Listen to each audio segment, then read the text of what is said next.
How to quickly play Valorant on PS5 with keyboard and mouse.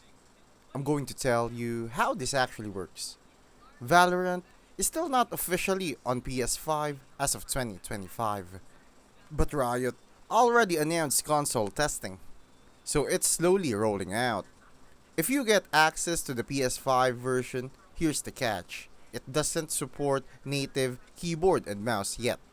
You'll need a third party adapter like XIM or Snow to trick the console into reading your keyboard and mouse as a controller.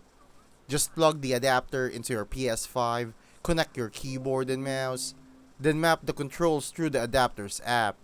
Keep in mind, performance might not feel as smooth as PC, and using adapters isn't officially supported, so it could cause issues later. But if you really want to play Valorant on PS5 with keyboard and mouse right now, that's the fastest method until Riot adds full support.